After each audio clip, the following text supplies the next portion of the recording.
All right, welcome back to Orange Peelers, ladies and gentlemen. I feel like we almost should just have a moment of silence off the top for Zane. A very rough weekend of rugby league for you, mate. It was. Friday night was very difficult coming home on the train back to Wollongong. Yeah, I bet. The late hours of the night, all alone. Long trip home. It was a very long trip. Did you cry? I did not. Really? Had a big fit of rage inside me, which I wanted to explode. I was just so angry at the players, so disgusting what I'd just watched. I remember when we lost 66-0 last year, I'm pretty sure I cried. You did. So you're a better man than I am, No, Zane. I don't really cry after games, but I cried on the weekend, happy tears. Obviously, the Dogs getting their first dub of the season. But Zane, we'll rip straight into, before we get into the round one, I guess review, we will go over just our predictions. And unfortunately, your weekend goes from bad to worse. Yes, once again, another terrible week. You got 3 tips right. I did. And we also got 3 try scorers and margins. I was so confident this week I'd have a good one as well. I was so confident with my tips. Yeah, no good. I won the round, shockingly. As I said, you got 3 out of 8 tips. I got 6 out of 8 tips, and then just try scorers and margins didn't help you at all. So I'm up 3-0 this season. You are giving me a head start, but I'm sure you'll bounce back. Yes. Because you dominated me last season. Hopefully. We'll see with what happens today. You never know. I think a lot of people come to some controversial tips about to happen this week. I'll explain why. Yeah. I think people come to this podcast, for some expert opinion and then just also for your opinion, Zane. So, nah, I'm only joking, mate.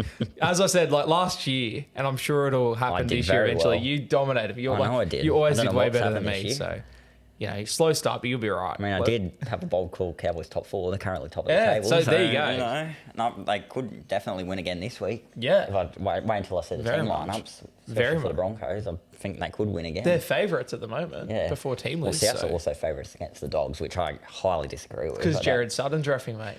The NRL, the bookies no ball. That's strange. I don't know why Souths are favourites there. But. Yeah, we'll definitely be getting into the Good Friday footy. There's plenty to talk about. But Panthers-Broncos was the Thursday night game.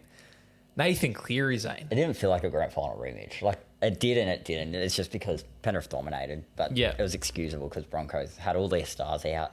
And I think I expected Penrith to win pretty well, which is exactly what they did. Yeah, and I think we both had Panthers 1-12, but I sort of expected Panthers to dominate because there was no Reynolds. Haas got ruled out late. Yeah. And then Reece Walsh, when he went down in the first, one of the first sets, I was like, okay, that's game over. Yeah. And Broncos did well to hold them off, though. Penrith started running across them, and then Broncos got back into the game a bit, especially in defence. So I thought Penrith would get the 40 at least. Yeah, because Panthers scored a bunch of tries when they exposed Ricky at centre. Yes. And just went on a huge run. And then Broncos sort of shifted Starks to that side. And then Panthers just went and exposed the other edge.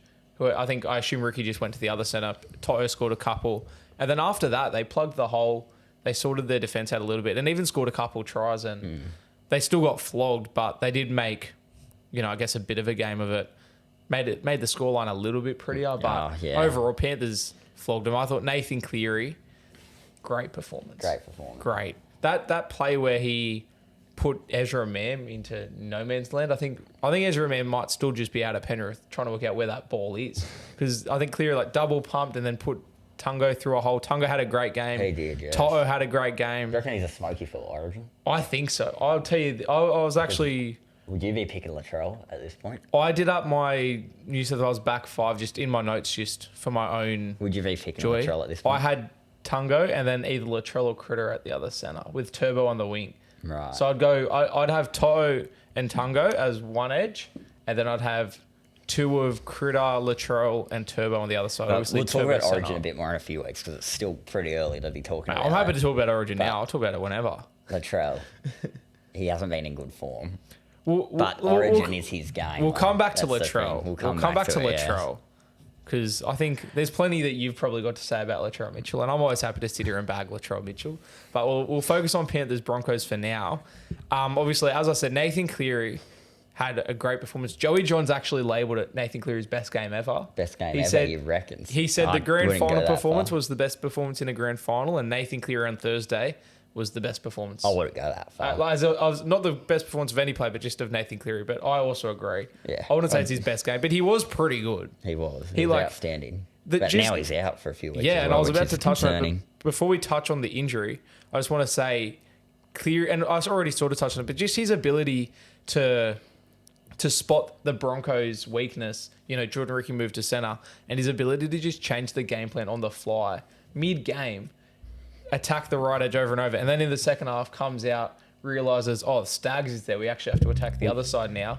That's going to make a noise, isn't it? Yeah, sorry, earphone listeners. No. And then to attack the other side, just his ability to, his footy IQ to change the game plan on the fly was just so impressive. But yeah, he's injured.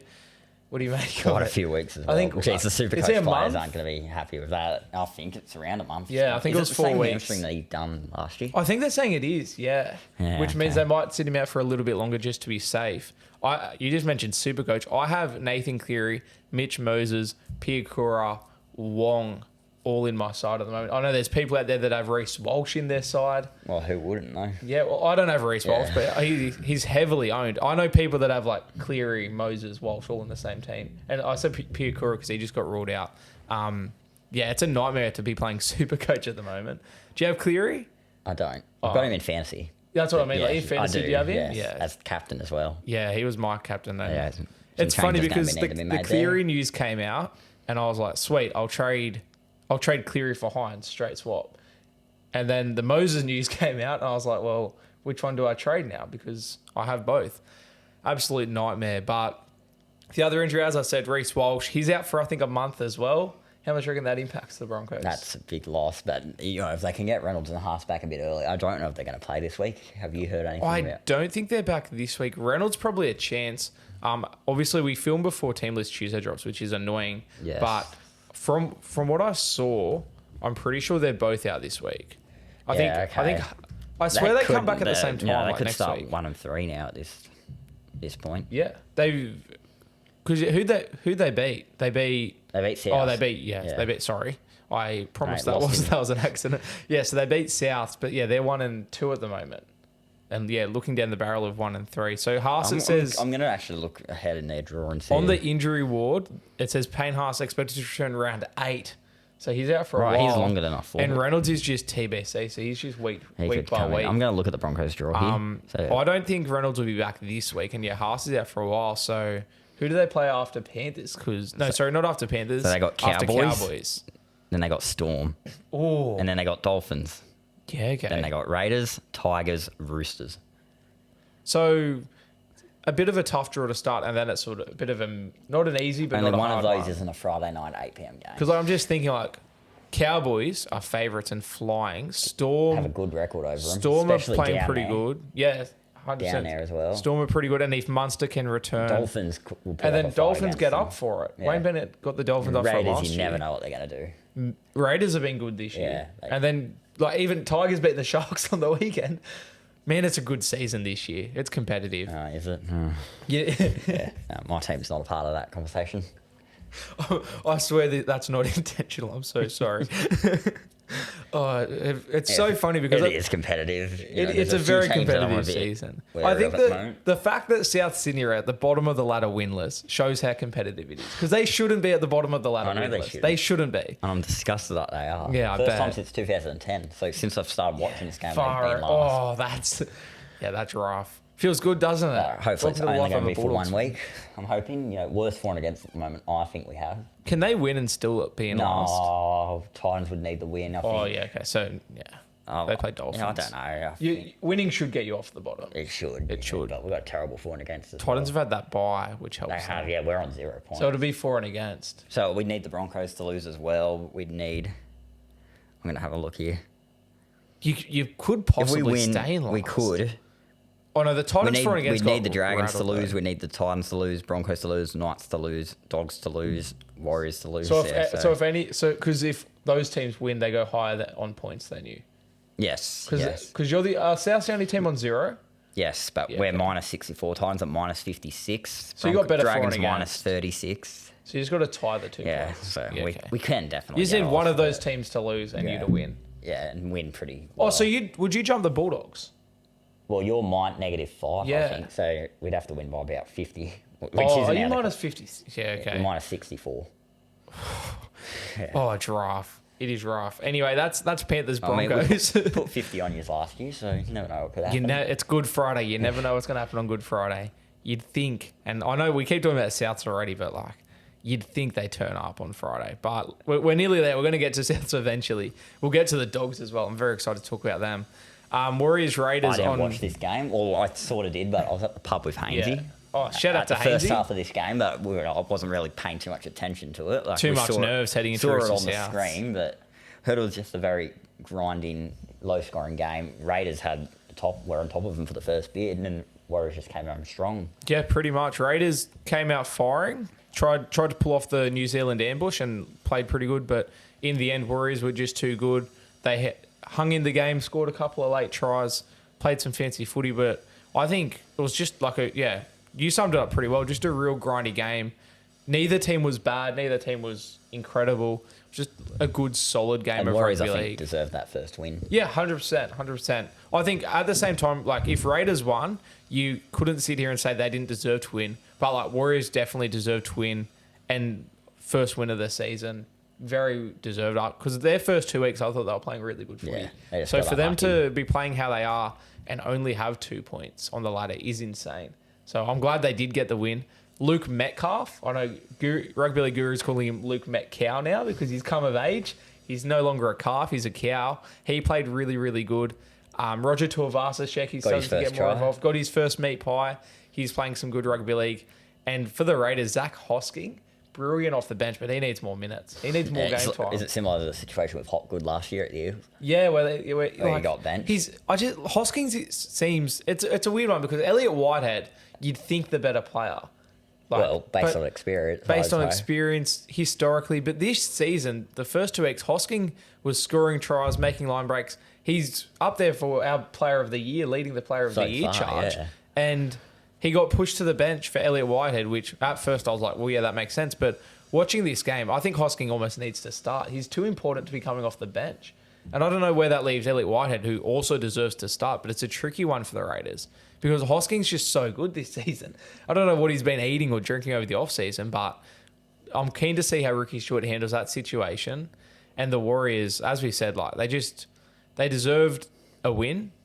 Like they're 1 from 3 now, probably deserve to be They should have won. They should have beat the Storm though as well. Like that was so unlucky in that game. But I think you just take the 2 points and like they deserve the 2 points. As I said, Metcalf was good. I thought Sean Johnson was solid, but yeah, I don't really have much else to say. I didn't see the game, so I can't really comment that much on it. I think just also like Raiders, I completely underestimated them. Oh, I did, season. And I knew I would. I knew they wouldn't finish that low. Just the brand of footy they're playing. They could probably push for the 8. They could. The brand of footy they're playing, they're just turning up going, I don't care what team we're playing this week. We're just going to pull you into a grind. And if you want to win by grinding us out, cool. But that's the only way you're going to be able to. Yeah. They're not losing games by... They're not just going to bend over and lose games. They're just going to pull teams into a grind. And if they lose in a grind, they're happy with that. But I think they're going to win grinds more often than they're going to lose them. And that's just the style of footy they've played over the first 3 weeks. Let's get to the elephant in the room. We may as well get it out of the way, Zane. Roosters South. Yes. Talk to me. Oh, it was... For Roosters supporters, probably the best night ever. For South supporters, it's just another week of disappointment. That's worse than what it has been over the first 2 weeks. Well, I wasn't overly concerned, but now I am because that was just pathetic. Because they against didn't... our arch nemesis, the Shop, the way we did, everyone except for Cameron Murray, Jack Wyden, and Kalal Matangi was just shocking. Those 3 actually gave it a crack. Tried their best. Yeah. But the rest of the squad, don't know where they were. Yeah, like it's one thing to lose to your rivals. It's one thing to go 0-3, to lose 48-6. Like I know they lost by 50 to us, but they're not going to get that record. That's our thing, to put 50 plus against them. We still hold that record, by the way. So yeah, we're not losing that anytime soon. What do you make? I almost just want to go through the 1 to 17 and then the coach. Let's start with Latrell Mitchell. Talk to me about Latrell. And I was hoping this was going to be the week he shows up. Yeah. Against the Roosters at Allianz or Trelliance, formerly Trelliance. I thought surely this is going to be the week, and he just was not there. And every time he got the ball, Roosters just shut him down so well. Would you move him to centre? I would. Yeah? I would. And do you think he'd be happy to go to centre? And honestly, I think Jai Gregg's the one that's supposed to come in, but who's going to leave the centres now? Tell me what would you do? I don't know. Is Wyden shifting to the other side and Latrell going to left? Would you push Wyden into the halves? With Walker? I was honestly thinking just for this week, Latrell the centre, Wyden the fullback. Yeah? That's And what then I'd keep the do this halves? week, but to keep the halves for now, but that's a tough situation, that. Yeah, okay. It honestly is. And like, how do you think Latrell Mitchell would react to being pushed to centre? Well, but you'd have to just tell him and show him maybe highlights of his Roosters days when he played centre and just say, look at how good you were, and show him Yeah. highlights of his games recently and be like, you're better in this position than you are here. Because Like, I think there's, rumours or it might even just be on the public record, like Latrell wants to be fullback. he wants to be. And He doesn't like being told what to Sam do. Burgess sort of came out and said that, Latrell Mitchell and Cody Walker are running the team. That maybe Latrell Mitchell there's people that have wanted to move Latrell out of fullback and he just sort of almost refuses to. So like, what do you make of that? Like, Yeah, it's just... do you think there's a world? Do you think it's possible for them to move Latrell Mitchell to centre? And think do there is a you think they'll world do it? I Like you think- said, you'll do it. Do you think I'd they'll do it? I think they want to do it. But will they? They've just been holding it off, like just waiting for the game where Latrell shows up, and it Yeah. hasn't happened yet. Because I think he's a better centre than he is a I fullback. think he is as well. And You look at all his elite games over his career, he's been a centre. yeah. Well, there's been a few fullback games. Yeah, he's where had been some good outstanding, fullback games, but there's way more centre centre games. games. He's State a of Origin, strike centre. Roosters, he won 2 comps in the centres. At centre, you can very much argue he's the best centre in the comp. Oh, yeah, Very God, much. yeah. Like, Especially very a good much. ball. Yeah. Like, he just barges over people with good ball. I'm just thinking like Jai Gray is sitting there killing it in New South Wales Cup, killed it in the trial games. There's no reason not to move him to centre. You can't say, oh, there's nobody to cover fullback. But You have who Jack leads, though? Wyden. Tasco. Can Jack Tas play Wyden- wing? He probably could, yeah. You probably push, or do you? I'd I'll almost go move, through my You always review. move wide I'll into go the through my halves. review of the 17 right Yeah, now. go. Johnston looks like he's aging. I love him, but I want him to get that try record, and I feel like South will stick with him. Similar to what we did with Nathan Merritt. We stuck with him until he broke the South Sydney record, and after that was his last game. He was gone. He's starting to age. He's not as fast as he used to be, but he did what he had to do. Yeah. It's just, yeah. We got Jack Wyden, had a great game, especially in defence. One of our best bench players. And also his first game with the club, so Yeah. that's like He he's tried going to his get better hardest. as well. Tass was just didn't have his best game. Tane Milne, same thing. Walker had a shocker, I thought. Yeah, Walker was You never very know. quiet. You got to see what he can do. Hawkins did good, did what he had to do, but he didn't have a blinder. Yeah. Katola, he's been very disappointing this season. I was very impressed with him last year. Havili, I don't know why he started. That was just Yeah. dumb. Yeah, We go Tom Burgess. He was just, I don't know. He's Yeah. another one that looks like he's starting to age a little Yeah, bit. yeah. Plamatungi, brilliant. Jacob Host, not a first grader. I say that every week when he plays. yeah, I don't yeah. know. I'm honestly, laughing, but I'm I agree. honestly surprised he still gets picked. Cameron Murray, best player on the field. Even when we fell off last year, he was still our best player. He's every week. Yeah, gun. We go to Love the bench. Cameron Damien Murray. Cook tried his best, but he's just, past his prime now. I thought Cook which is a has shame. been having a pretty good season.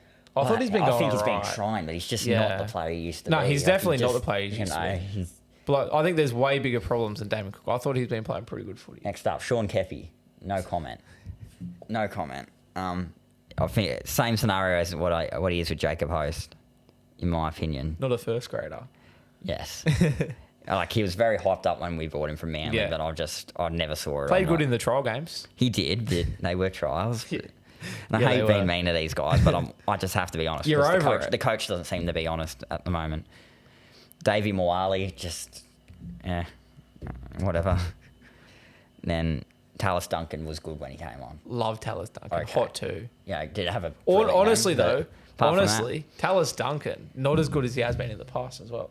Like even Tallis Duncan wasn't as good well, as he I has mean, been. if the rest of the team's not going to No, perform, and the yeah, rookie's I'm perform. not blaming, and that's sort of what I mean though. I'm not blaming Tallis Duncan, but that's what I mean. Where, like, it's just across the board they've dropped off. And a I little was just bit. so disgusted in what I watched from that corner that I was in. And the attack, let me just comment, it is so predictable. I could tell from the grandstand exactly what they're going to try and do. And I think the players can do that just better than I can. Yeah, And yeah. it's happened last week against the Broncos. I think the attack needs to be completely overhauled and redone. Do you think it's the same attack as last year? It is. And like they I know fell exactly off a what cliff they're going to last try and year. do. Why didn't it change? Whenever they give it to Walker, he's going to try and cut it out to Johnston, or he's going to turn back inside and give it to Tass or Wyden. Knew that the entire game, teams have learnt how to beat it now. Yeah. Talk to me about Jason Worked 3 DeMeek. years ago, it doesn't work now. Obviously, so that's like a coaching thing, right? And the team selections, Havili starting, Cook on the bench, the backline selections, Latrell still being at fullback. That's all coaching. That's all Jason Demetriou. So talk to me about Jason Demetriou. Well, there's calls for him to be sacked. He's hanging by a thread at the moment. Isn't he? I know there's a lot of South Sydney fans who are coming for his head. A lot. Very, very disappointed in what's been going on lately. The media are saying he's got 3 weeks. I don't know if I can believe that or not. The club have publicly not said anything about his future. Yeah. They haven't said whether they back him or whether they don't. I think Russell Crowe backed him, but that's not the club. That's like he owns and they the did club extend him for 3 years at the back end of last year. but that's not now. Even after the. But this is now. I know. What would you like? What's your take on it? Would you sack him? Would you obviously surely you're not sacking him right now. If we don't win one of these next 3 games, I would. So you give him 3 weeks. Because I'm just if he can't get a win after what he said at the back end of last year, we just got to train hard, get back to our best. It's been 9 months now. Yeah, and we haven't improved. I'll tell you what, if we've you declined since the back end of last year. If you lose to the Bulldogs on Good Friday, a fixture you haven't lost in 6 years, you think there's pressure on him now, and obviously off the back of a flogging to your rivals, it's harder to get more pressure than that. But losing Friday, it will be more pressure. And the other thing is, we never lost by 42 points last year. Yeah, our biggest losing margin last year. Can you tell me what it was? I can't, but I'm sure you can. 25 points to the Cowboys. Yeah, and that's our not second that much. biggest was 19 to the Knights. Okay. So it's not. We didn't get pumped last year. Yeah. Well, as a Bulldogs fan, I can tell you from experience that's not that much. That's definitely not that much. So, and that's to your point though. Like last year, despite the fall off, he's still getting flogged. Yeah. It's just, and we've with a better roster. Because I think Campbell Graham's out, which. Oh yeah. To be fair, there are players missing. Jai Arrow missing as well. But you lost 2 fringe players or people that were barely in the squad. Can you name their names for me? Jed Cartwright and Harmer Sele, who I don't think Jed Cartwright was in. He's at Newcastle now. He wasn't. He was on the bench. He was on the bench, and I assume Sele was the same. Sele started occasionally as well, but they're not superstars, respectfully. And you brought in a Sean Kepi who's sort of maybe not quite on that level or on that level, not above that level. But then you bring in Jack Wyden, who's literally Clive Churchill, that Dally medalist. Dally medalist, Clive Churchill medalist, played for his country, played for his state consistently. You bring him in and you bring him into a position that isn't even his position. He was a 5'8" at Canberra. But to accommodate him, you move into another position because that's how good your 5'8" is. It's a better roster this year and they're performing worse. It's just what is going on? An internal coaching issue. Yeah. I don't think or a culture issue. We talked about what Josh Mansour said last week. We talked about what Sam Burgess has said before. There's something going on there. And I've also, found out more news about Dom Young. Yeah. He was coming. Yeah. Sam Burgess had a meeting with him, had a deal. Dom agreed to the deal. He was ready to come. He tells Demetriou about it. Demetriou wasn't happy because he didn't alert him that he was speaking with Dom. And then they're just having this argument. Dom's standing in the middle. It's kind of an awkward situation. He's like, I'm just going to leave. Yeah. I won't worry about this. And signs with the Rivals. And I was reading that, I think, today or yesterday. Yeah, that's hectic. Honestly, I would have preferred Dom Young to be signed than Jack Wyden. Because I feel like he's more needed. We need speed on the wings. We're missing a right winger. We got a left winger. We need a right winger. We didn't need a centre. Tass was killing it last year. And obviously, Jack Wyden is an upgrade, but it's a team sport. There's 13 blokes. You need the best team, not just the best players. To Dom Young, I can go back 2 years ago. Josh Adokar wanted to come to South. When he left the Storm, he said South was the club he wanted to go to. They didn't want him. So he went to the Bulldogs. Why? I just... You understand some of these decisions. You signed Josh Mansour from the Panthers who just played in the grand final. Just use him in a reserve grade. He was a good player. Yeah, it's. I can understand why he was in. Yeah, and obviously he wasn't playing to his full potential or anything, but there's got to be questions asked. We rejected Dom Young and rejected Josh Adokar for what reasons, and then we're happy to sign Jack Wyden. Or are they rejecting Souths? Oh, well, no, I heard they were both willing to come. They were happy to come. Yeah, and okay. Demetriou had the final say in it. Yeah, it's questionable. Do you have anything else to add on? We might talk about the Roosters. Because I was going to say, if you want to say anything else, let's say it, and then we'll go to the Roosters. Getting back to them later in the podcast. When we talk about Good Friday, So, the Roosters, Zane. Obviously, They were you outstanding. Yeah, I was about to say you probably don't want to sit here and compliment him, but there you go, straight off the bat. Yeah. Dom Young just ran around us the entire game. Literally. He did. Literally. Every time he got the ball. Manu had a great game. Tedesco had a blinder. Sam Walker had an did. absolute He blinder, did. ironically. Your man, Sam Walker, obviously not as good as Lockie Ilias. Ilias is still better. No, the Roosters were like he is. fantastic. I thought Sam Walker, Maria Hargraves killed it as well. yeah, in his 300, Yes. dominated just across the park. in particular. Yeah. I thought, like, for me, Tedesco, Sam Walker, Dom Young were the standouts. Yes. Just I'd sensational. throw Manu in there Sandon as well. Smith as I'd well. throw Manu And in Manu, there as yeah. well. Just a really, really good performance. I know Rugby League Guru, to reference him again, he was saying a lot during the week that he thinks they're a better footy side with Smith instead of Keary, just as a team dynamic. And it's not necessarily that Sandon Smith's better than Luke Keary, but it's just as a team, they sort of, just play better off that structure or whatever.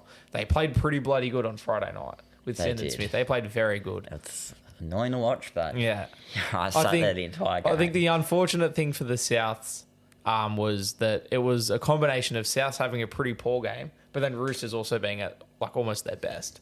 And it was just those two worlds colliding. It was like the opposite of an unstoppable force meeting an immovable object.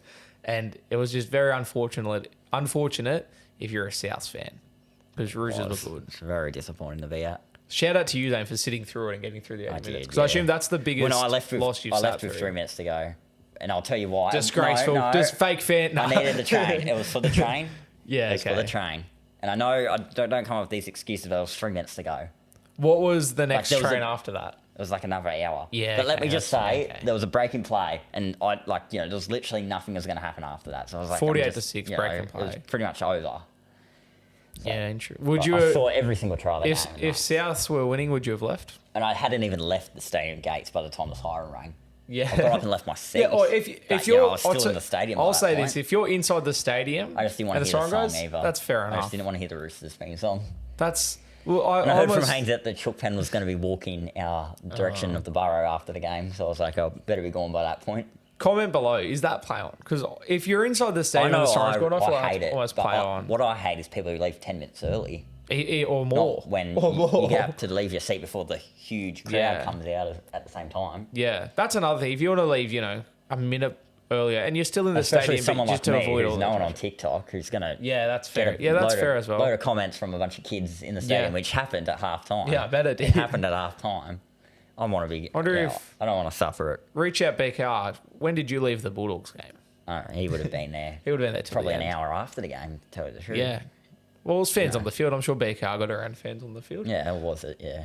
But yeah, if the next train was an hour later and you're in the stadium when the And siren I've got to go to goes, Wollongong. and it's a long trip home. Your team has been flogged. Like, And I got on the train. you've left your seat early. I You didn't haven't have left the many game people early. on my train either. Yeah, so you clutched up. You know. How long? So obviously you got to the train station. How long after you getting to the train station did the train arrive? Oh, it was pulled up. Yeah, okay, But it yeah. left 10 minutes Yeah. later. So you could have made it. I could have, but I didn't. That's Yeah. all in hindsight, though. I do want to say one last thing on this game. On the Punters and Dribblers Facebook group, which is like a Hello Sport thing, somebody commented saying that, what's his name? The guy that's like Cameron Murray? Tallis Duncan. Tallis Duncan obviously starts the game with headgear.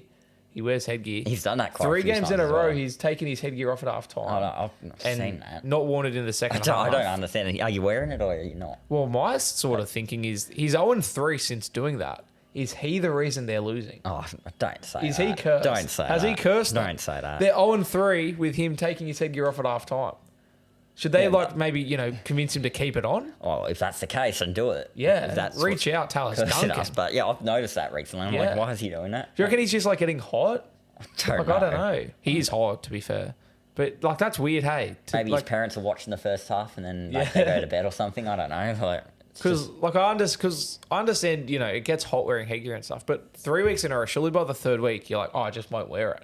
You know what I mean? Like if you're wearing headgear, you're wearing headgear, even if it's hot. Maybe he you wear does it it. like to get, when he first goes on the field, to get over his nerves or something. Yeah, it could maybe. be some situation like Yeah, that. that's like a safety blanket almost. Yeah. But yeah, I don't know. I don't know. I'm just presenting the facts that We've maybe spoken there is a about curse this game happening. For a while, haven't we? Well, I think it was a We get game on that deserved to be spoken the game about. you want to speak about. Oh, I feel sorry for the listeners that don't support Bulldogs or Souths because they're like, finally, 20 minutes later, we're going to talk about a different game and we're going to be here for an hour now talking about the Bulldogs and the Titans, Zane. Yes. A great game of rugby league, a famous Saturday afternoon at Belmore Sports I wouldn't Ground. go as far as saying great game. Great game. Bulldogs were great. Titans made it hard to watch when they had the ball, but the Bulldogs were outstanding, I thought. They were. And a lot of the talk out of this game... had a very good game, finally. Finally, yeah. A lot of the talk out of this one... Kick off. A lot of the talk out of this one is just like how bad the Titans were. But let's give the Bulldogs their flowers and call me biased, which like you've already said, like they were good. The Bulldogs were great. They were. Taff had a good game. Marnie had a good game. Kickout was outstanding. Crichton had a good game. Crichton, Tracy, like Liam Knight had a pretty decent game. He didn't I forgot make what an the error. commentator called him. What did they call him? It was some Ken? blonde head. Yeah, no, they're like, People AKA call Liam Knight. People are Go with calling the him blonde hair. Ken online with his bleached blonde hair. Yeah, Doesn't he look stupid? Prop should not have blonde hair. Can I come out and say it? Prop should not have fancy hairstyles. Yeah, that was... Leave it for the wingers. Maybe half if you're good like it. Dylan Brown can get away with that. Not Liam Knight. Just keep your normal hair, mate. But, early in the game, the Titans, they bombed a try. And in the words of BKR Sport, why did he pass? Why did he pass? I don't know. He could have gone himself. Why did he pass? Taff He was 2 metres away from the try line. If he fell over, he would have scored. I don't think Foran was expecting him to pass. Though. Why would you be expecting to pass? He could have fallen over the try line. Nobody was near him. That was bizarre. They could have got off to a red hot start if they got that try. But then from that moment, that was their best attacking play set of the game, in my opinion. That might have been their best attacking play. A drop ball. That's how bad it honestly was their best attacking set in general. They made no yardage. They were just making errors. Their last tackle options was one of the worst I've seen so far this Tanner season. Boyd. Yeah, he had a terrible game. And I've always liked Tanner Boyd. I've thought he's very underrated, but this season so far I've been... Well, he was having a bad game, and then blokes like Viliami kick out and just the kick pressure in general made his game from bad to worse. Terrible. I'm sorry. I'll tell you what. Shout out to BKR because he's right. He doesn't miss goals. He didn't miss any on the weekend, did he? Yeah, he didn't have the opportunity. Didn't miss a single goal on the weekend. He doesn't miss. I thought... Back to the Bulldogs, the defence. Like, you can talk about scoring 32 points. That's awesome. Very good defensive game. I'm so much more impressed by the 0 than I am the 32. They could have scored 60, 70 even. Genuinely, if they scored 70 points, I'm still more impressed by the 0. Especially with the Titans, with the way they're known to attack. Could have been like a 32-20 sort of margin. Would you have been as impressed? Yeah, I don't care how many points the Bulldogs score. The 0 is what makes me so happy. Like, just... That brings me so much joy. And it's not like obviously Titans weren't great in attack, but they had plenty of attacking sets and we held them out a lot. We did so good. Just the resilience. We completed at 80%. We didn't give away that many penalties. It was just, everything just came together. That's what it felt like.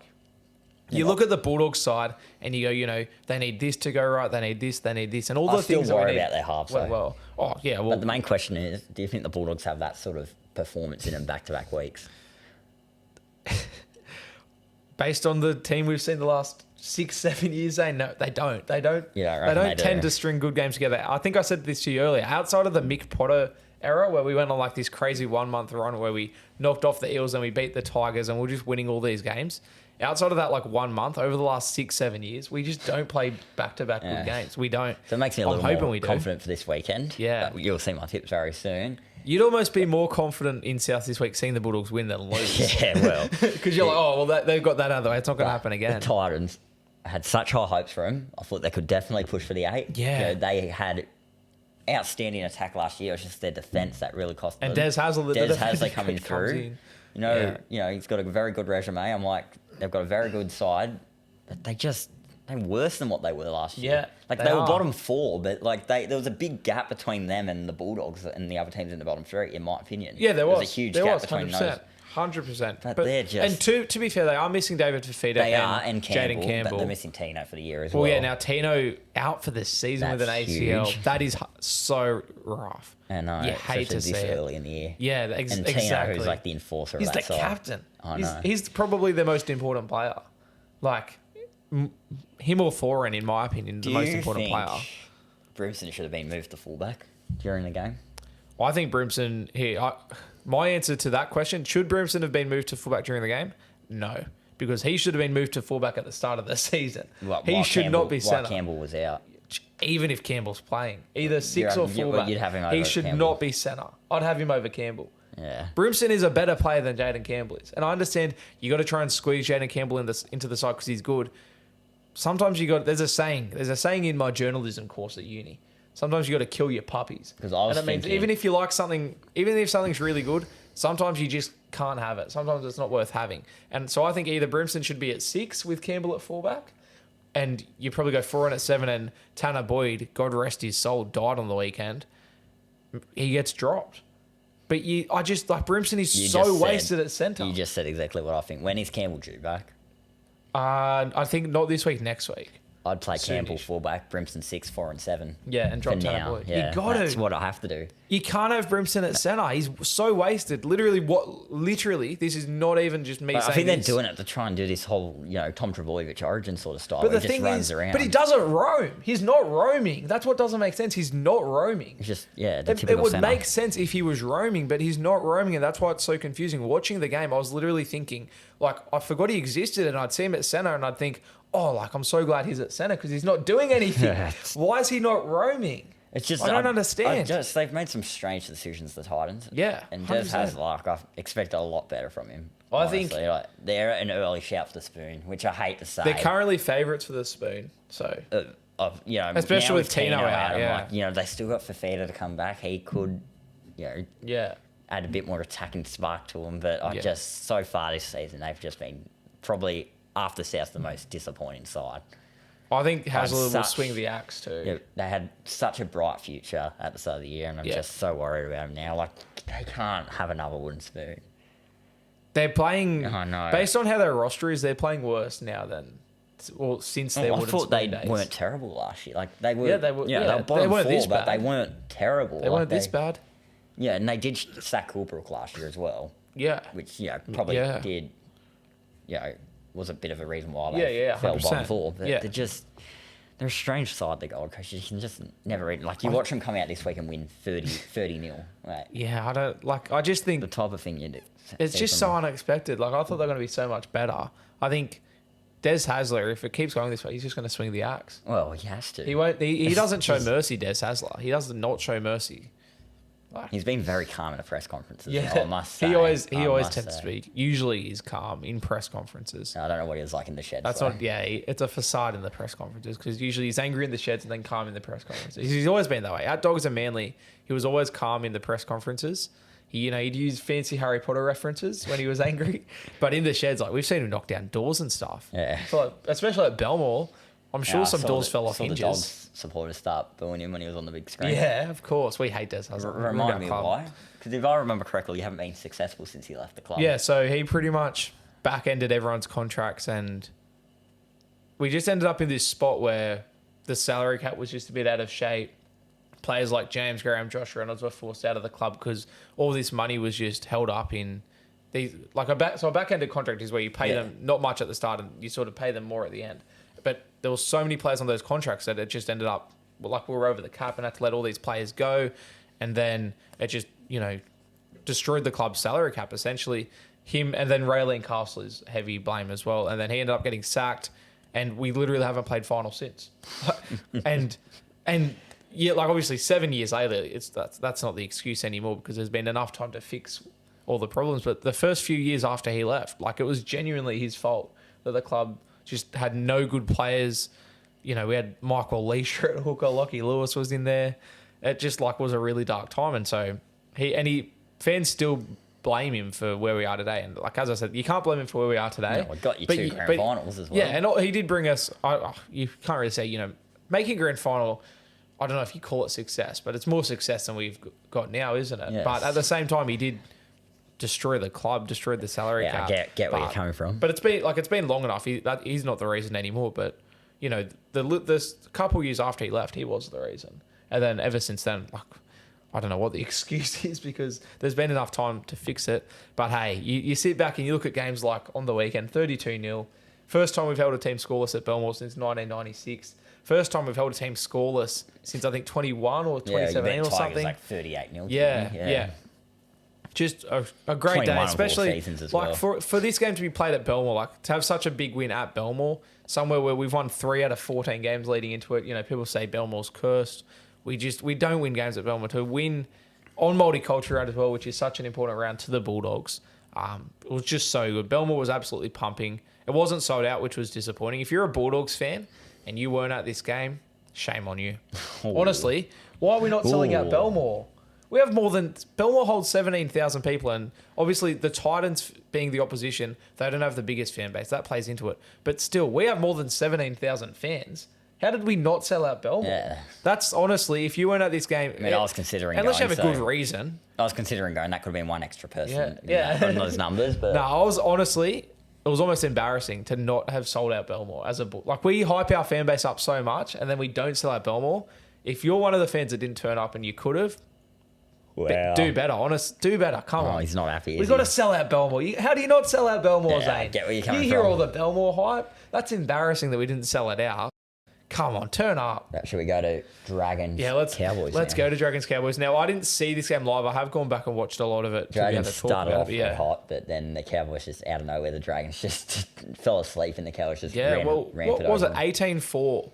And then Raymond Fatala-Mariner drops a ball over the try line that could have made it 22-24 in our group chat. It just Thanos snapped. Like literally that quickly, it just changed. And the Cowboys just ran over and put it on 40. 48? 46? 46 to 24, wasn't it? That's insane. Yeah, so I went from 18-4 to 46 to 24. And I thought it was going to be 44 to Cowboys got to 46 with like 15 minutes to go. I'm like, they could definitely get 50 here, but I think, they just took the foot off. From what I saw, Scotty Drinkwater, Reece Robson, Chad Townsend, Val Holmes, even just great games from them. Yeah. It looked like Scott Drinkwater was just in everything. Try assists, scored some tries. Robson as well. They're looking good. They're looking red hot. I think they'll definitely play final.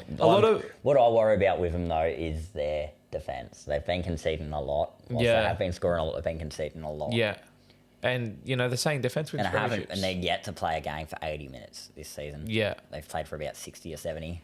A lot of people say, they're back to 2022 form. I think right now they're playing better than 2022. Oh, yeah. They're playing pretty good. Yeah. I'd have to compare the two seasons. Though, and, they've got players out as well. Like, Colin Hess is out. Hillam Luke is out. It's not like they're close to full strength, I guess, but they're not full strength. Like, they're playing very good footy. Yeah, the Dragons, their first 20 minutes, they were sensational. They were very good. They just started. Zach Lomax killing it on the wing. Ben Hunt, he was in everything. Sloan was looking good again. Played very well. Kyle Flanagan, dummy of doom, scoring meat pies. Like, they looked so good for 20 minutes. And it's all the players that, have been a bit off on the last few seasons and probably should be performing better. Your Sloans, your Lomaxes, Flano at the Bulldogs.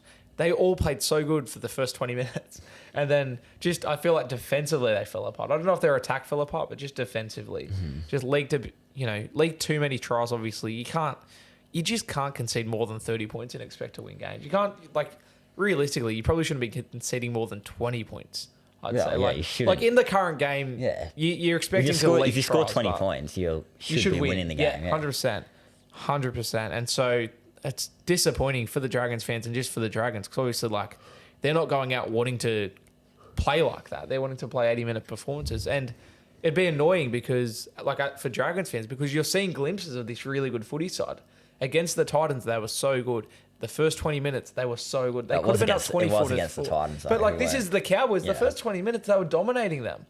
There's glimpses of a really good footy side. That round one game was against the Titans, who didn't show up that night either. Yeah, 100%. But the first 20 minutes in this game, they were dominating. They were. And then they just sort of fell off a cliff. But, I don't know. It's like they get into the game and then, a couple things go against them. And that's where they sort of fall apart, I feel. They're not dealing with, adversity that good. Resilience, that sort of thing.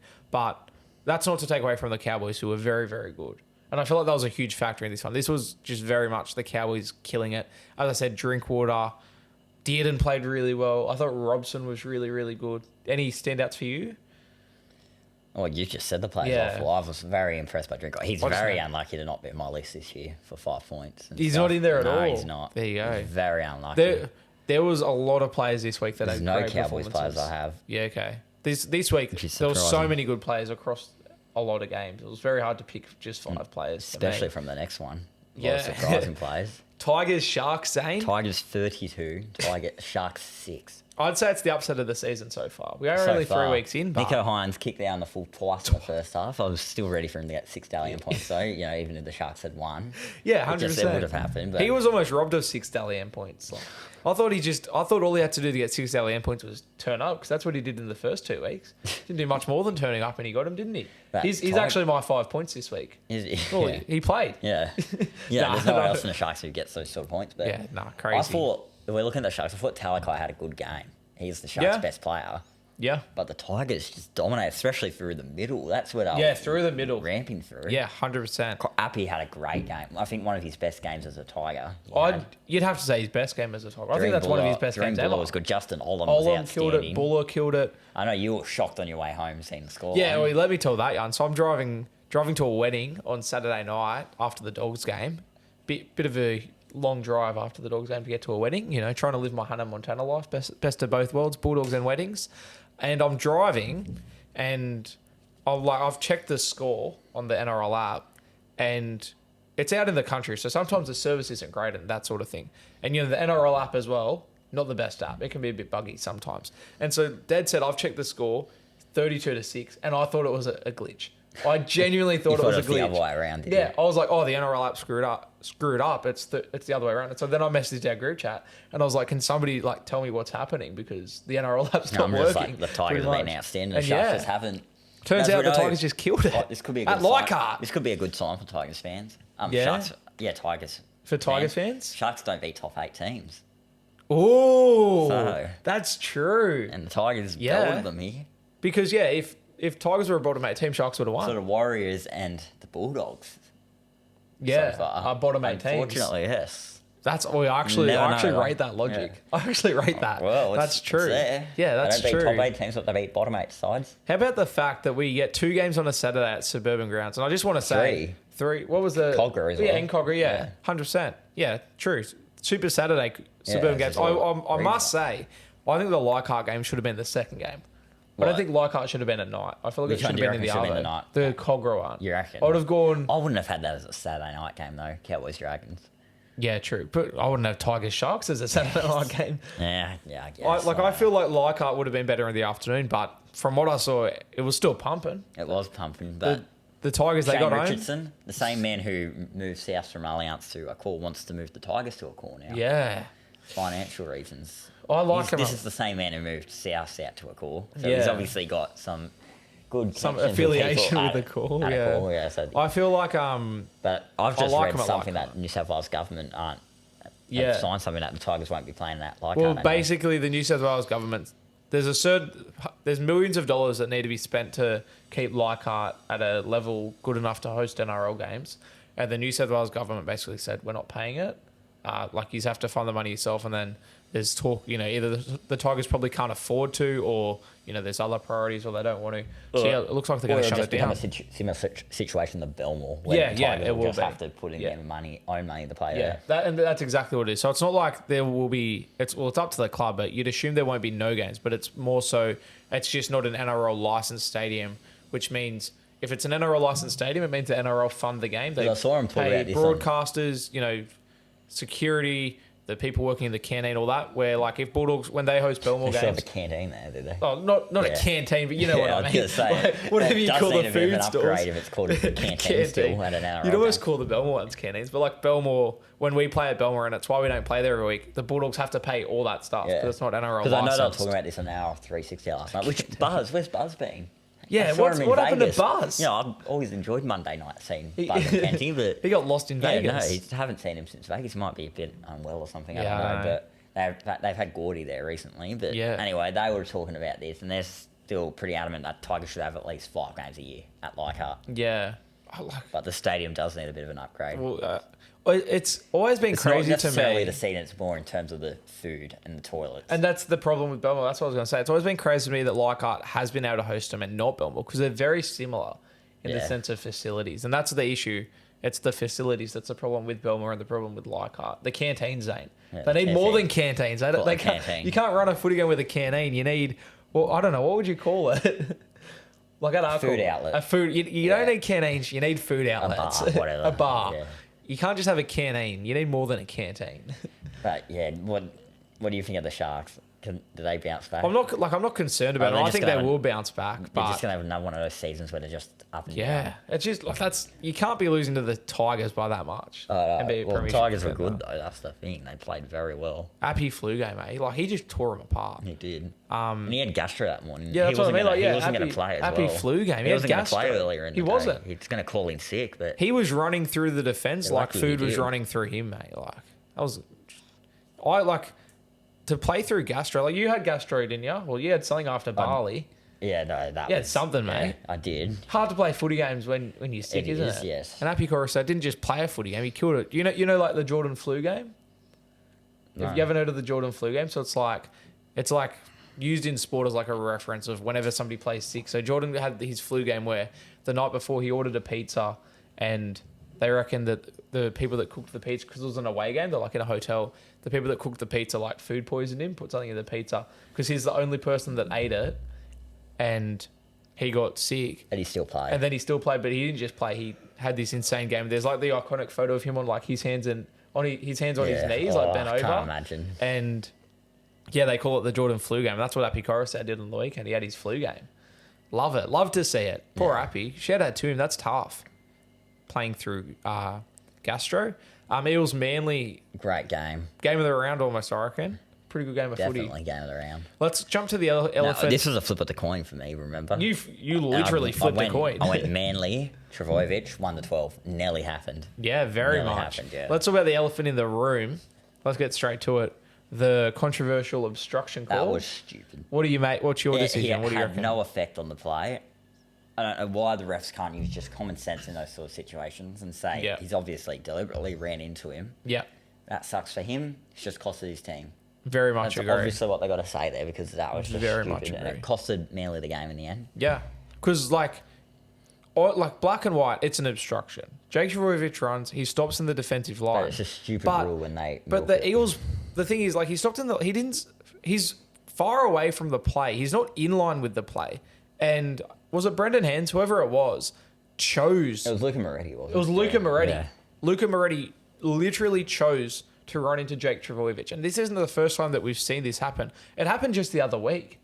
I don't remember what game it was, but Jamie Sauer did a tweet about it because he did it years ago. But there was a game where players are choosing, and it's just so obviously are choosing to run into the player to milk the obstruction.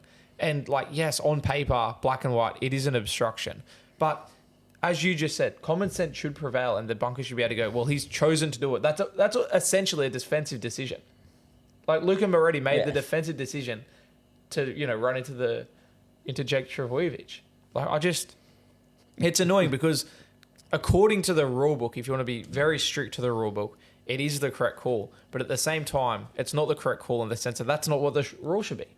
It's just so obvious that he milked the penalty, that he chose to run into him to take advantage of Jake Travojevic where he was, and it's just annoying. It's annoying, man, because it's because it's the right call technically, but at the same time that shouldn't be the right call. Sure, no. And as I said, like it's not the first time that it's happened. It's not the last time it'll happen. About it as well in the press conference. Yeah, but yeah, it's just such a tricky one. As I said, like it'll happen again as well. Look at Manly, like some teams, every team's got to lose at some point. That was just their loss this weekend. Yeah, but Souths and the Titans unfortunately don't know what it's like to win yet this season. But we'll have to wait, give it a few more weeks. I must say the Eels, they were down 14-0. They were. And I thought Manly were looking really red hot. Manly looked like they could put 50 on it. I'm a bit worried about the Eels now. Well, I was going to say... No Cartwright, no Moses for a few weeks. So let me just jump back a sec, and then we'll talk about the injuries, because we need to talk about that. The Eels, the resilience they showed to be down 14-0, and it looked like the Manly were just going to completely dominate them. To, wrangle themselves back into that game, to not only make a game of it, to go on and then win the game. Credit to the Eels. I thought they did really good. And you talk about, the call, whichever way you thought it should go, the Eels did deserve to win that game. If you're down 14-0... I think they were the better team at the end of the day, but I thought Manly I thought Manly deserved to win as well. Manly played good. But if you're down 14-0 and you can get yourself into a position where a controversial call decides the game, in quotation marks for those listening on Spotify or whatever, you've earned the win. But in the same sense, if you're winning 14-0 after 10 minutes and the game ends up being decided on one call, you probably haven't played as good as you should have for the last 70 minutes. They merely shouldn't have been in that position. They were up 14-0. I know. So, it's a mixed bag in that sense. But, yeah, I thought Eels did enough to win. Manly, if they won, they probably deserved to as well. But Eels played well enough to win. But, yeah, Bryce Cartwright out for a month. Mitch Moses out for 2 months. What do you reckon? Huge losses. And that could affect the origin selections as well, because I nearly had Mitch Moses in my side. I had Mitch Moses in my side. And that's actually one of our Instagram questions, which we'll talk to more. But, yeah, it's huge for Origin. It's huge for the Eels. I feel like Bryce Cartwright, he's been really good to start the season, but I feel like Eels have forward depth enough to cover, one injury, especially back row. But, who comes into the halves? They don't have Jacob Arthur there anymore. You'd think it'd be Arcee. Yeah. I've absolutely butchered that. But yeah, you'd think it'd be him because he was in there last year for Dylan Brown. But Mitch Moses is so good. It's such a big loss. It's a huge loss. I can't believe they were forcing him to play through that injury. I think, in round 1, they were saying he had an injury and he played through it. Was it the same injury, do you know? I don't know. Don't remember? I remember, they said after the game that Mitch Moses was playing through, I don't know if it was the same injury though, but he was playing through an injury. But same on the weekend. He played through, why? It's round 3. Take him off.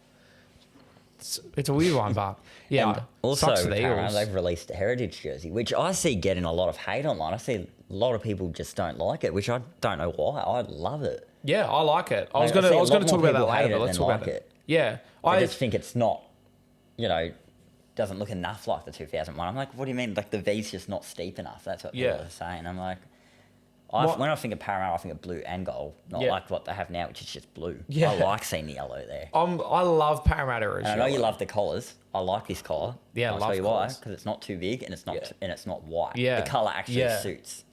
The only time I don't like collars is when they're just unnecessary and they're the wrong colour. Yeah. It's like the Queensland Maroons.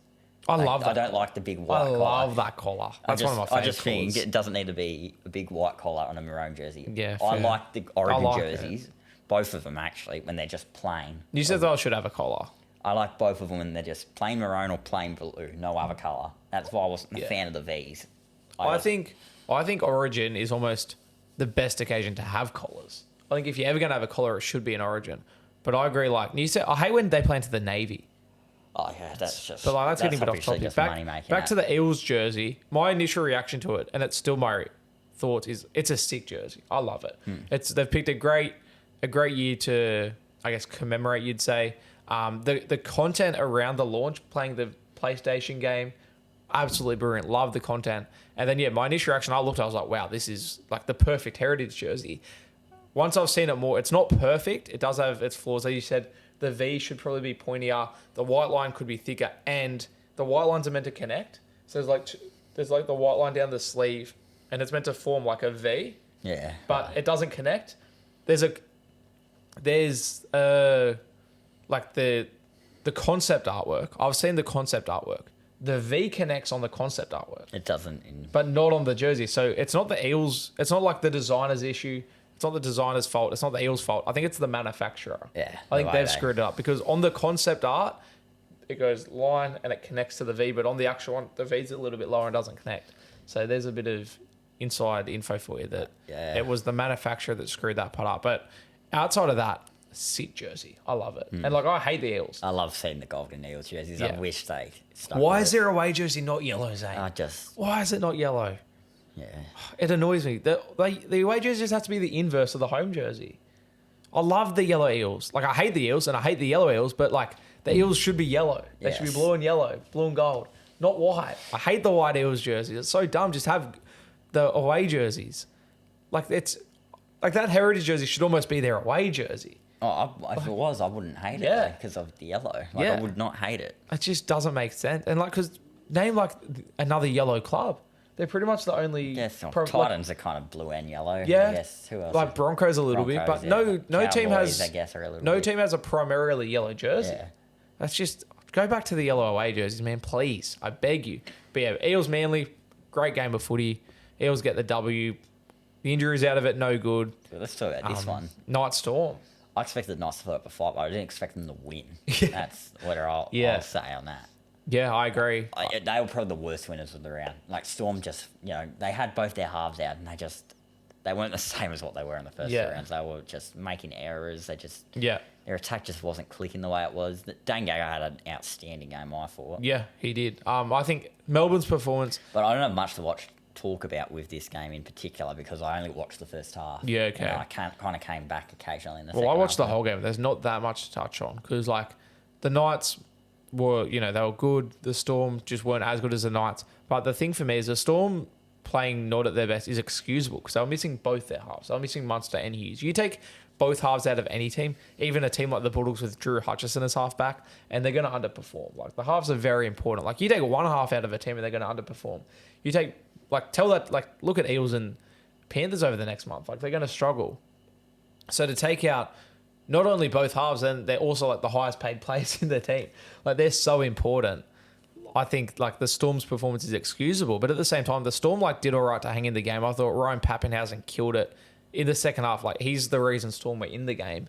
He did really well. He had a good game. Yeah. And then in the first half, like, the Knights probably should have won, on paper, based on, like, Storm missing both their halves, and I think Knights probably should have won by more. Ponga had a great first half. I still wasn't convinced by the Knights. Though. Yeah, like, neither they played was I. good, but I was just like, yeah, okay, they won, which, they deserve to win. Yeah. Every team's going to win. Like, they were the better team, but to put up that performance where you're only winning by 2 points, to let... Like, they were up 14-0 half-time to let Storm back in the game. They didn't score a point in the second half. And Storm were just making so many errors, but, like the Knights deserve the win. I'm not taking that away from them, but they probably should have been better. As I said, Ponga killed it in the first half. He had a great first half. It was a bit quiet in the second half. And then they just let the Storm back in the game, but did enough to hold on to it. And it was a much-needed win as well. Like, they needed a win. Like, much like the Warriors, they just needed a win. I would have preferred that they lost, but... Yeah. I was biased, but... Well, you would have liked your tip, mate. I tipped Storm as well, but yeah. No, it was just a weird game. It was a very Sunday afternoon game, I think. I think if Storm... Sunday night. If Storm had... How much longer do Sunday night games last for? Because they're only... They shouldn't be lasting long. When I saw the times of Sunday... I think they're until daylight savings ends. And that ends this like week next might be the last one. Hang on. I was blowing up when I saw it was 4 and 6 o'clock. I was like, why isn't it 2 and 4 o'clock? Bring back... Okay, there's Sunday night this week, but we also got Monday. Yeah, Easter Monday. Yeah. No, this week's the last Okay. Sunday night game. Farley. Actually, no, there isn't. Oh, there's Sorry. one more? I was reading the same round then. Oops. Come on, mate. No, next week there is. Oh, so there is a couple more. Round 6, there is. Oh, so Raiders, there's a few Titans. more. I'm going to keep looking until I find Yeah, keep it. going. I want to make sure. We want to present accurate information to the Round listeners. 6 is the last one. So two or three more weeks. Round Then 4, the round Sunday 5, night round 6. game is the final. Yeah, okay. All right, so 3 more weeks. But yeah, I thought very much Then a it Sunday becomes night 2 game. PM after that. Yeah. Yeah. But yeah, it just was not an underwhelming game. But I feel if Storm had Munster and or Hughes, they probably win this game. Oh yeah, I reckon they do as well. You can't read too much into it. Win, yeah. Let's go to our player of the week, Zane. You can kick us off. You're 5, 4, 3, 2, 1. All I think right. hopefully the listeners know how it go. works by now. If Okay. you don't, go to a previous episode and listen. 1 point. I don't know if he does deserve to be here, but he played for 100 games, so I'm giving it to Rhea Hargraves. Yeah, okay. He did play good in that game, but I'm like, I'll be nice to him. He's one and only point for the season, I'd say. 2 points in his career best game, Nathan Cleary. Yeah, okay. 3 points, I've gone Viliami Kikau. Thought he was the Dogs' best player. Yeah. 4 points, I've gone Teddy. Yeah, okay. And 5 points is Appy. Yeah, that's fair. Appy was very good. Mine's similar and also quite different. So I feel like this is every week we seem to have like 3 or 4 players the same and then like one big difference. So for me, I've gone 1 point to Scott Drinkwater. Thought he was very good, very involved. Yeah, I probably should have had him over. And as I said, there were so many. Rhea Hargraves. There were so many good players. Like there's players in your list that like deserve to be there. There's players in neither of our lists that deserve points. Like it was a very good round. 2 points, I've gone kick out. I didn't want to be too biased and have him high, but you had him high, so I probably could have been. Kick out was great. I had Dom Young at 3. I thought Dom Young tore Souths apart. And I've actually got, I don't have Teddy. I went Young over Teddy, but Teddy could have been there. Sam Walker as well could have been there. If he played the whole game, probably would have had him. He went off early, unfortunately. I've got Appy with 4 points.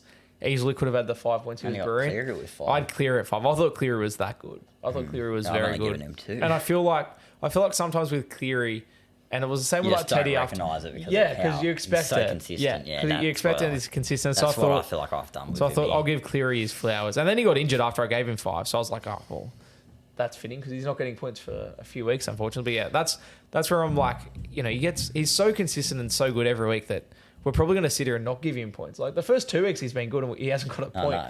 So yeah, I think he deserved 5. That means overall, Appy Coruscant.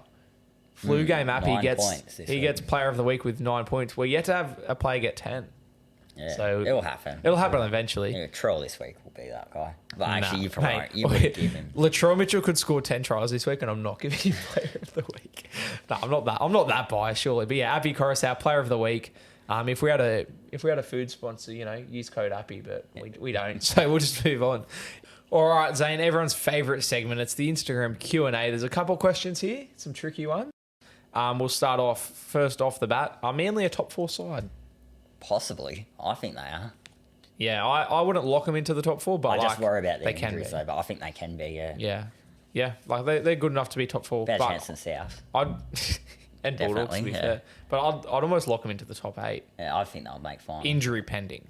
Yeah. With no injuries, I'd lock them I into just the worry top about if they get injuries in the key positions. Yeah. Especially in the halves and the fullback, who we know can Yeah. go down quite a bit. I think this one's for you, Zane. Winston, you wear lots of different jerseys. Winston, you wear lots of different jerseys. Is there anything that makes you wear certain ones each week, or is it random? What do you think? It is random, isn't it? Nah, it's not random. Oh, yeah, I plan out my jerseys, so I just try and wear a jersey that suits the occasion. So, like if it's a jersey we've worn against that team before. So, for example, You're wearing that one on Friday, I assume? Yeah, I'm not. I wore it today because I'm wearing a different one on Friday. But like, for example, this one was worn in 2016 when we won Good Friday. When we flogged you the year after Bad Friday, and so I wore this one last Good Friday. Against Manly, I'll wear like the NFT jersey because that's who we play Manly in. If it's at Belmore, I usually wear like Striped. I usually wear striped or so I usually wear an old one, but on the weekend I wore my members one because that's the jersey we last wore at Belmore. In the trials, I wore a trial game jersey.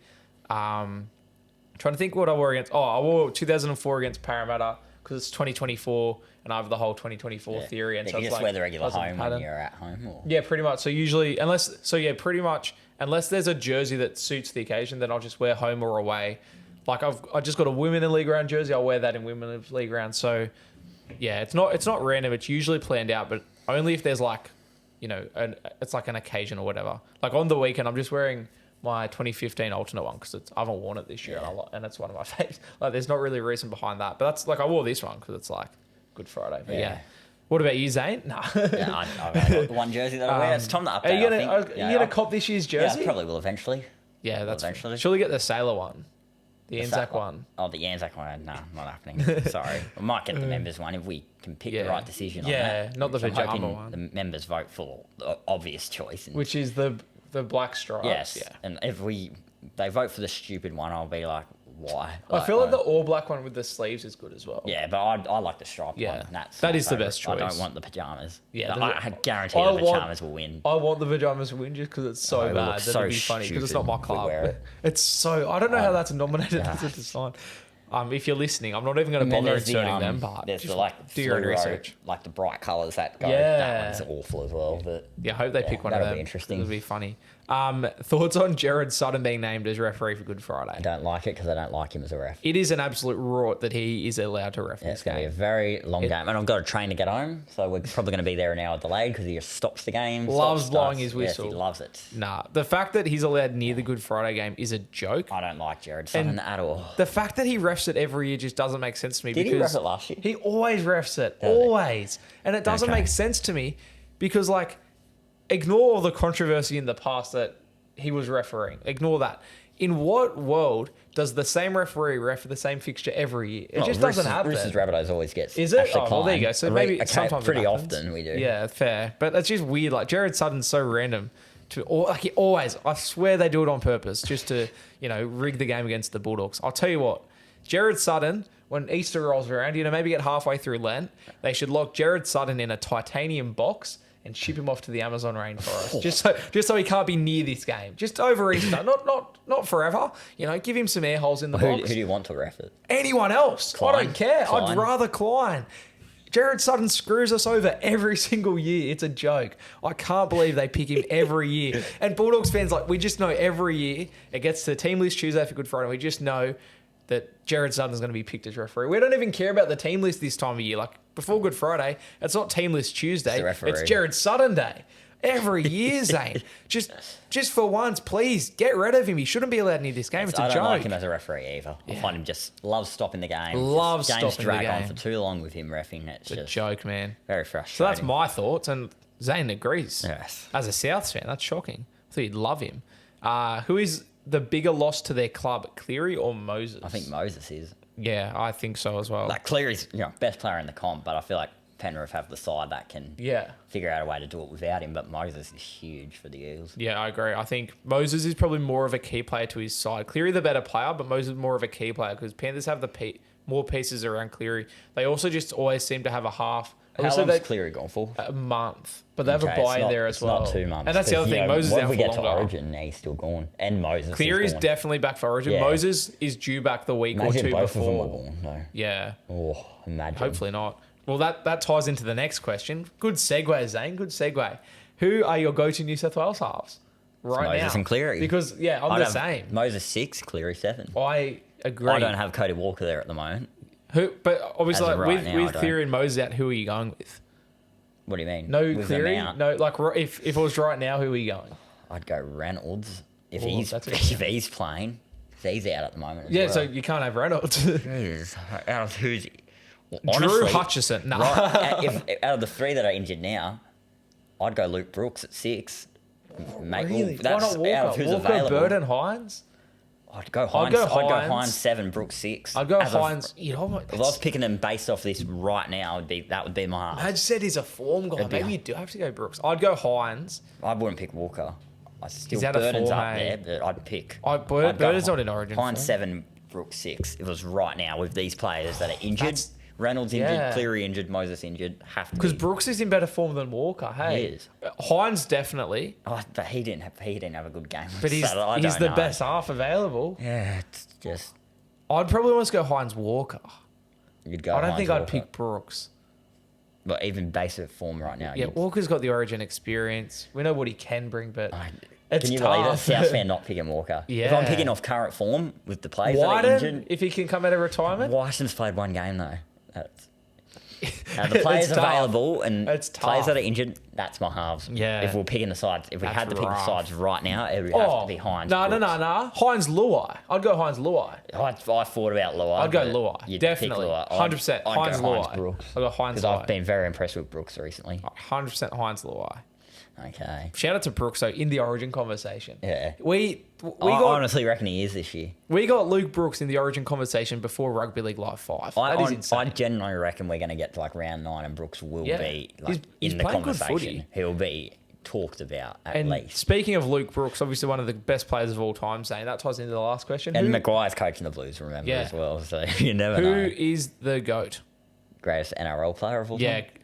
Yeah, I guess. We'll do NRL. I'll say Andrew Johns or Jonathan Thurston. I'm going to go Cameron Smith, one of those 3. I'm going Cameron Smith. Yeah, I'll go Jonathan Thurston. I don't like because I love watching his highlights. Joey probably is the best player ever, but I don't like him being there because he's bad influence, drugs and stuff. I just love watching JT highlights. So. JT's a gun. I'd have my top 3 are Smith, Joey, JT, and shout out to Cooper Cronk, who I think deserves to be in the conversation. He's so underrated. He retired winning 3 or 4 grand finals in a row. He won 3 in a row and played 4 in a row to end his career at different clubs as well. I think he's very underrated. Also with Joey, like his career was cut short, and Knights have never won a premiership without him, so he was pretty good. Same could be said about Thurston. Cowboys have never won without him, but yeah, I'd say Cameron Smith, longevity as well. Played 400 games. Nobody else has played. Top point scorer, 400 games at hooker as well. Barely ever missed a game. Kid of the week, Zane. Obviously Kid of the week sponsored by the Vintage Thread. Go check out the Vintage Thread _ on Instagram. Shout out to Hainsey on the big screen at South Roosters in his Jared shirt that was made by the Vintage Thread. Use code HOTDOG10 for 10% off your order. Obviously, the Eels jersey dropped during the week, but they haven't played in it yet, so I'm not counting that. I think next week it's an easy answer, but this week I've gone the Sharks away jersey. Yeah, I love the black jersey. I do like it.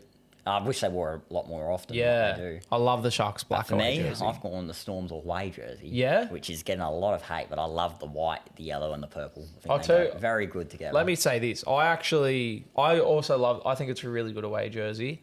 My mum and dad, who I was watching that game with, because I was back home, they both hate that jersey. And I was sitting there trying to convince them that it's nice. They reckon it looks like Manly. But I'm like, no, I like it. I think it's good. No. I like it. Let's get into the round 4 preview. Okay, this is mine. Thursday night footy, Zane. Roosters, Panthers. Obviously, Cleary out. I was going to pick Panthers here. Yeah. Cleary out. I'm going to Roosters. Ooh. I think Sandon Smith's in doubt. Yeah, I know, but Fair I enough. still think they can win without him. I'll Margin? go Roosters 1-12. Yep. I'm going to go... Who didn't score last week for the Roosters? Tupou didn't score. Yeah, we'll go Tupou then, yeah. I had Tupou to score last week. He's probably the only player that didn't score. I'm still going Panthers 1-12. You still reckon Panthers I think win? they've got enough in them. I think Roosters, they're missing a couple. I feel like Brad Snyder's going to come in for Panthers. Yeah, no, I've heard he is. Definitely. That's what I read. like Brad Snyder. He's a good player. Yeah. I'm going Taylor May to score a try. I didn't score one last week. Probably he's a good player. So I don't think he's scored this year yet, actually, but I'm going Taylor May. Good Friday, Zane. You expecting any lineup changes for Souths? Yes, but I haven't seen them yet. But They drop in 11 minutes. let me just tell you something. Yep. Every time I've tipped against Souths, they've won. They've won. No way. This is like a Cast Patrol sort of stat, this one. Yeah. Isn't it? I've done it once a season since 2018. And every time I've done it, they've won. I remember what last I year you against did the it. Warriors and we belted them. You tipped the Warriors. For the sake of the club, and to keep them safe, we need to win. And I'm hoping... I've been extremely unlucky this year with my tipping. I'm hoping for South's sake, I have to tip against them this week. For the sake of the club. Well, every time I don't tip them, they win. It's just a no-one stat. I can't argue with that. I have to do it. I can't argue with that. We need to win. So you're tipping the doggies on Good Friday. I have to. Zane believes in 2024. I have to. He believes in 2024. Welcome aboard, mate. Welcome aboard 2024, baby. I have to tip the Dogs. And I hate doing it. But on Good Friday. I had no confidence we'd beat the Warriors last year, and we did. We belted them. Oh. I'm tipping. Zane's a believer. It's the pattern. out of all the weeks as well, it has to be Good Friday, doesn't it? For the sake of the club, quote Zane. We need to start winning. And I don't think we're going to win if I keep tipping them because of how bad my record is this year. I'm tipping the Bulldogs. Oh, that's so huge. I did not see that coming. It is huge, but... You've tipped the doggies. I reckon that's the first time you've ever tipped the Bulldogs. I have before. You tipped the Titans last week. What's the margins? Surely 13 plus. Come on. I'm still sticking with South and I'm sticking with Cody Walker to score. So you're going 1-12 and you're Cody Walker to score. Yes, but I'm tipping the Bulldogs. It's very early in the season that I'm using my tip against them. Yeah. But we need the win. If Bulldogs win this week... No, sorry. If Souths win this week... Will you keep tipping against them? Well, I can only do it. I've only ever done it once a season. Yeah. What if? I don't know. What if you do it more? Maybe they'll win more. Never know. They've never lost. I've never tried that. I've never tried that. I think it's worth a try. The club's my tips are already in shambles at the moment this season. And your club. If I tip the Dogs, they probably should win. They're not favourites, which I think is ridiculous. Because Jared Sutton's drafting. I could get my tip right, but if I don't get it right, it means South will finally get a win. So positives it's a each win-win. way. It's a win-win. Honestly, but out of all the weeks, it had to be this one, didn't it? So that's just unbelievable. we hype the audience up for Good Friday, and that's what you give them, Zane. You've let the South fans down. They come here to see us fight over Good Friday, just like James Graham fought Jared Sutton, and you come in here and you're like, "No, Dogs winning." I saw that footage the other day. Yeah, let's not talk about it. Hilarious. Oh my God! Why did you do that? Let's not talk about it.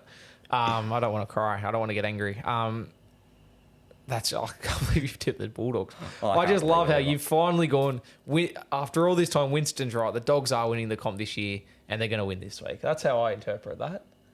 Zane's finally aboard 2024. I hate doing it, but insane. The stats there. Insane. The stats it's true. there. It's a true stat. Your logic makes sense. 2022, round 3. I tipped the You even Roosters. remember the exact time. I love it. Our arch nemesis, I tipped the Roosters round 3 2022. We won. Yeah. 2021. Warriors last year. It was one of the games I tipped against South. Did you say since 2018? Since 2018. So 5 years. 2018, it was the Roosters. Zane's getting excited. The Roosters in round 6. I tipped the Roosters. I believe it or not, it's always the Roosters. 2019, I tipped the Raiders to beat us in one of the games, but we won. 2020, I tipped Parramatta to beat us, and we won 38-0.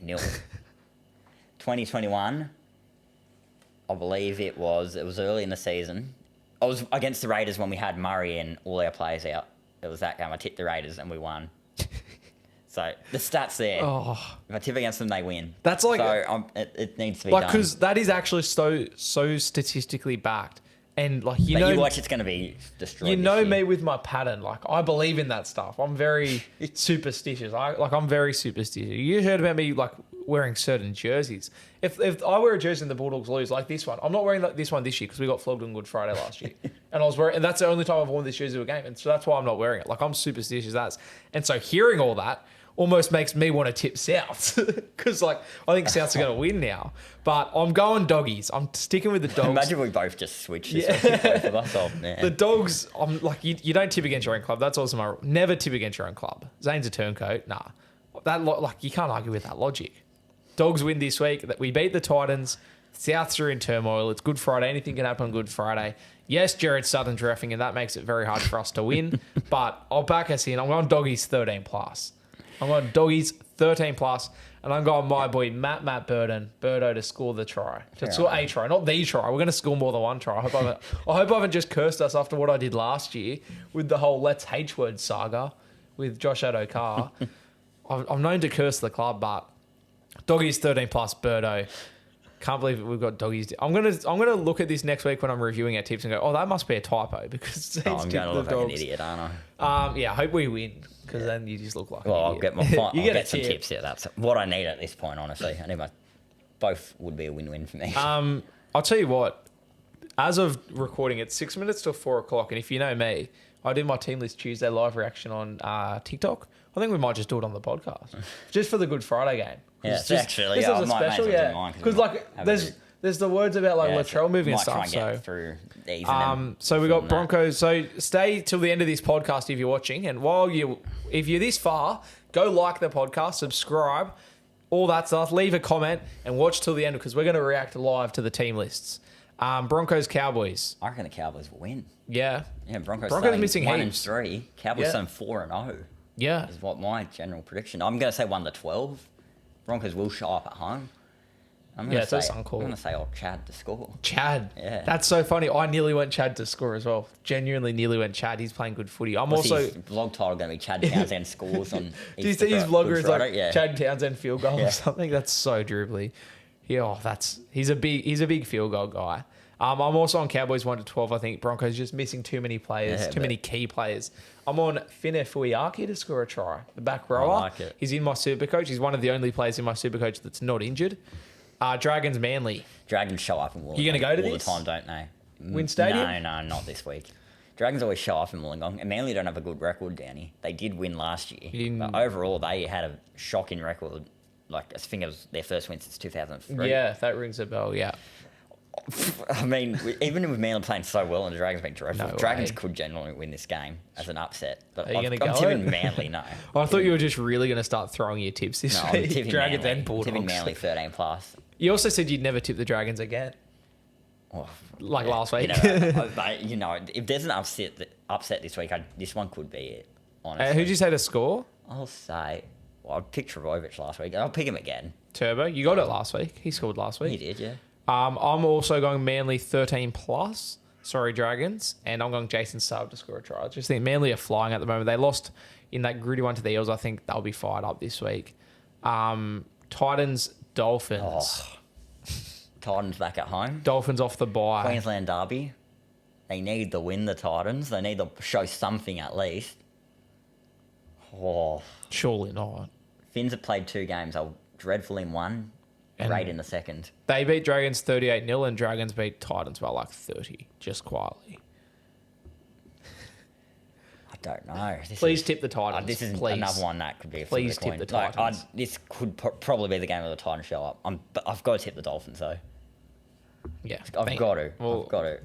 Yeah, maybe I'll tip the I'll Titans. say 1-12. Do it for I'll variety. say 1-12. Try scorer?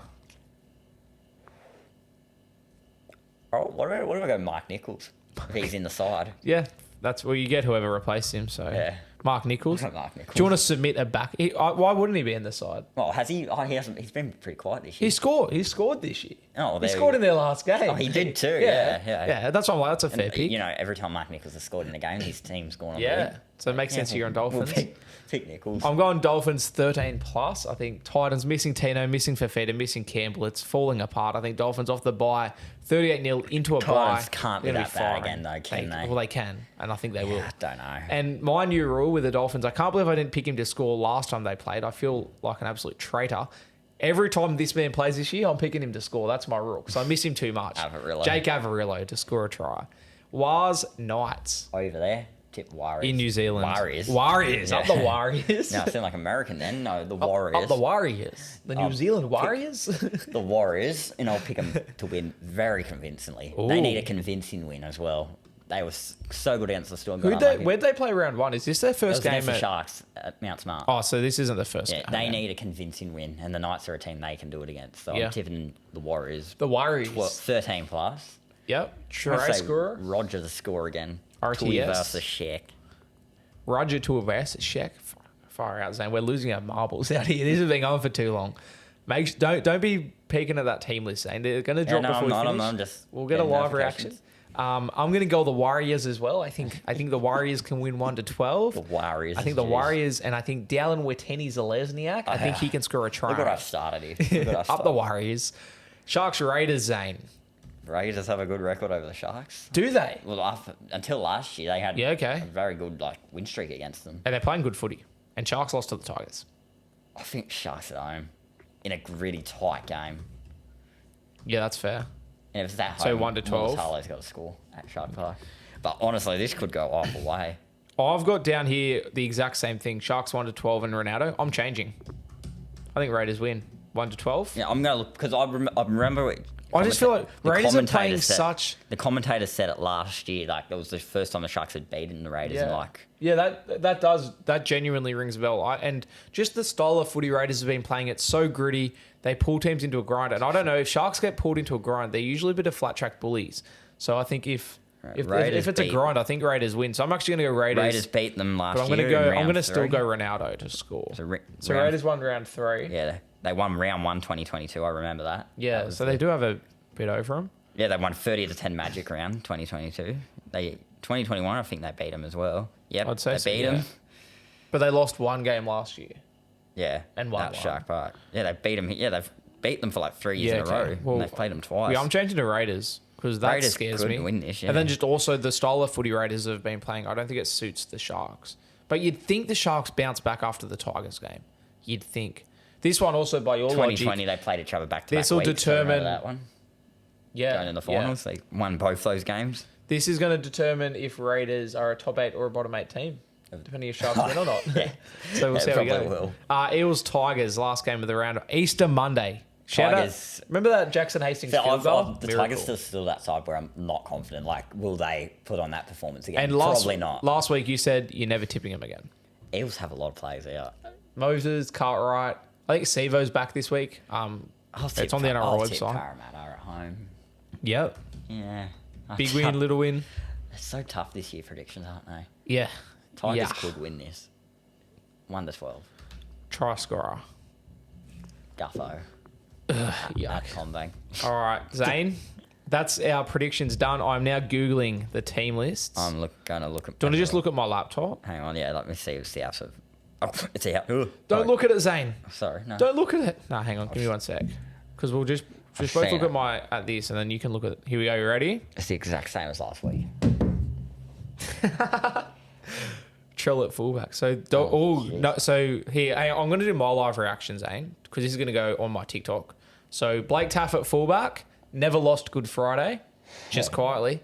Blake Wilson and Trace on the wings, which means Fox isn't there. He could be in the reserves though. Carraz and Critter, Burden, Hutchison still halfback. King Liam Knight holds his spot. I thought Poasa Famasulu was going to come in, not yet. Reed, kick out Preston Salmon, and then the bench. Is it going to be Poasa? No, the bench is the same. Man, Hughes, Curran, Moran, Sherry. Oh, so yeah, okay. So Adokar's in the extended squad, so could play. There's no Poasa Famasuli, which screws my super coach. And then the other reserves are Bronson Sherry, Toby Sexton, Jake Turpin, Kittione Katoga, and Addo Okay, Carr. I'm distracted by the South squad. Yeah, Zane, now I want you take it away, mate. Tell me, what are you seeing here? Okay. Mitchell's remained at fullback, even though there was rumours that he was going to be dropped this week for Jai Gray, but that's obviously not the case. The wingers are the same. The entire backline's the exact same as last week, which I did not expect. So Jack Wyden and Isaiah Tass in the centres. Yep. Walker and Hawkins remain in the halves. Yep. Totola's starting. Cook is starting again, which should be. Could change, though. Tom Burgess has moved from the bench to the start. Ooh. Jacob Host remains. Kalama Matangi remains. Cameron Murray remains. And wasn't there rumours that he got injured? Who? Murray. Yeah, There was no, I talks. heard from people he was fine. Yeah, okay. Michael Cheekham comes to the bench. Havili is dropped. Yeah. Tallis Duncan remains. Shaq Mitchell comes in and Sean Kepi is dropped. Yeah. And David Muali stays, but he's moved to the bench this time. And yeah, Havili dropped. Ilias in the reserves. Kepi in the reserves. Mamazoulis and Thompson. I'd like to see Mamazoulis maybe get a go. How do you feel about Probably that, as Zane? 14. I'd probably put Mamazoulis in there over Cheekham at 14, honestly. Yeah. Yeah, that's interesting. I feel like, as a Bulldogs fan, reading that team list, I'm like, yeah, that's beatable. I think that's a beatable side. Okay. Like it is. Not as much change as I expected there. Interesting times at South Sydney. Bulldogs, Souths, Good Friday. You excited? I am. Make sure if you're the game, keep What your am I eye excited out. for is to trip up there, some Sydney trains. Why are you on Easter weekend doing track work on the Illawarra line? A joke. What, every All year? the families from Sydney want to travel down to Wollongong and vice versa. People going to the show, Zane. Yeah. Everyone's going to the Easter show. Easter Good weekend, Friday. what a stupid time to do it. The same thing happened last year. Every year they do it. Why are you Absolute working joke. on the tracks on Easter weekend? It's a joke. It's an actual Unbelievable. I have joke. to catch a train to Sutherland and then get on the train at Sutherland. A bus to Sutherland. Yeah, sorry, Yeah. bus to Sutherland. Yeah. Which, it's just an extra, half an hour, I think, from a train, to tell the truth. Just come to the Easter show with me, Zane. Drive you up, mate. That's a lot of money. Not a Easter big. show, Yeah, isn't it? that's so true. That is. Yeah, that's very that's true. Yeah, and then I forgot the way back. I'm gonna have to do that Yeah. as well. Get back in After watching your team get pumped as well. Yeah, that's gonna make it. Oh even no, funner. I'll drive you home. Oh well, I'll drive you home. That works then. I should be able to. I should have room in my car. Yeah, that works. If I have room in my car, which I should, I don't know. I might be taking other people with me, but if I have room in my car, Yeah. I'll drive you home, mate. Yeah, okay, I'll at least drive you home. that's fine then. Unless Souths win. That's I'm beautiful. not driving you home if Souths win. I'm not going to deal with. Tip the Bulldogs. Or no, what we should is after the game, because if I'm driving you home, we'll mic ourselves up and just do a podcast, live Good Friday reaction. But yeah, that's it. If you're at the game, me and Zane are both going to be there, so keep an I'll eye be out. in the borough. Haven't been there in over 6 months now, so I forgot actually what the bay is called. I think it's 112. 111, 112. Yeah, That's that what the area. kennel Sorry, I is. shouldn't Yeah. have. Come on, mate. Yeah, I'll be Yeah, in 111, bay 112. over there. That's how long I've been since. Yeah, I'll just be in cool. opposition GA or something. Boring. But yeah, let's do it. See you Friday, Zane.